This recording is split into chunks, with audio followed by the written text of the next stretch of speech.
Hey everyone, I hope you're having a wonderful day. I'm Brandon. This is LiveActuary, bringing strategies for balancing success. And in this video, I'm going to be discussing the various different roles actuaries can play in an insurance company. So let's get into it.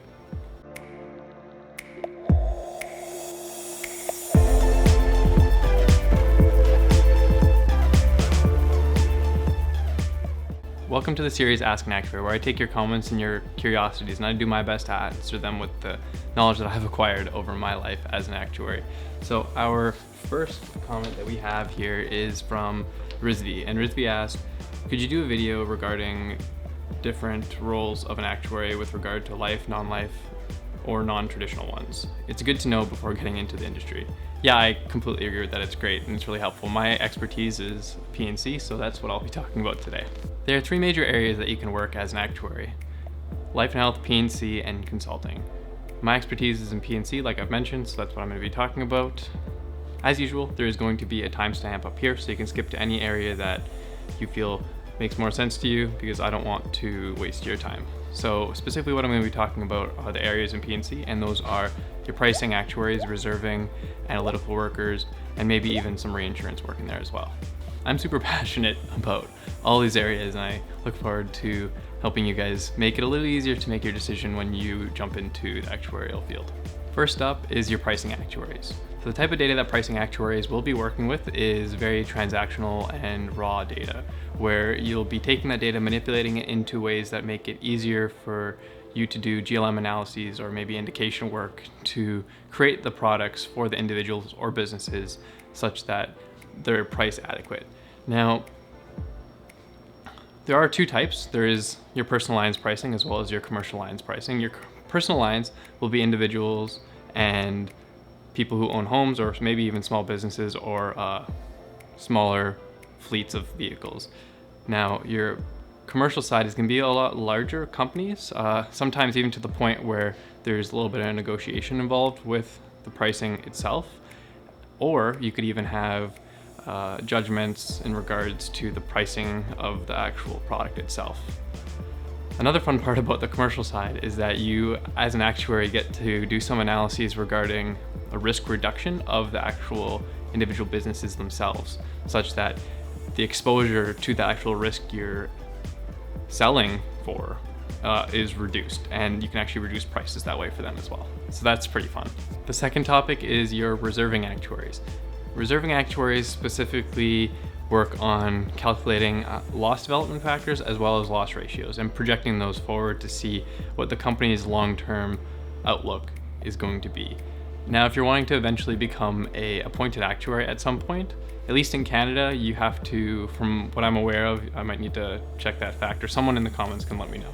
But in Canada, from my understanding, is you have to have at least 1 year of reserving experience as an actuary to become an appointed actuary. So if that's something you guys are interested in becoming, then definitely check out what a reserving actuary does in a little more detail before signing up for what you want to do long term.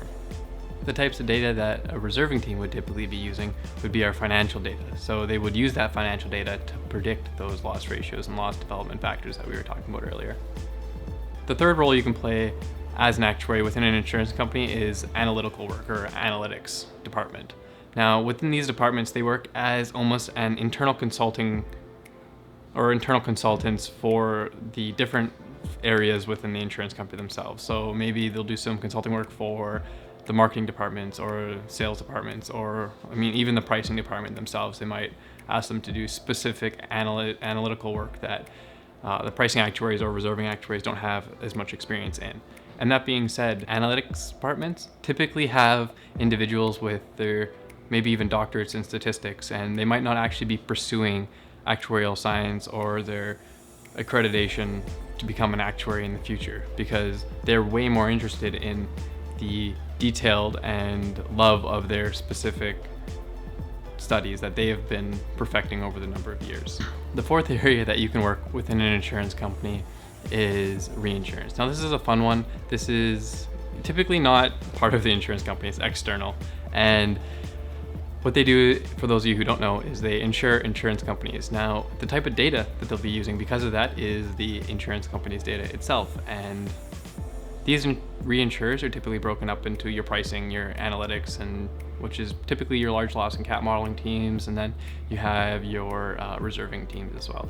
Now there is also this whole other area of reinsurance that is involved with financial engineering, and this is a really interesting field where you're taking the reinsurance contracts that you just sold and you're bundling them up and you're changing them and you're engineering them to create other things. Specifically, there'll be almost like stock markets but for insurance companies, and what they will do is they will take and make things like cat bonds or cat options, and they will sell them on these markets such that if a catastrophe occurs in the world, it's actually diversified across the whole globe.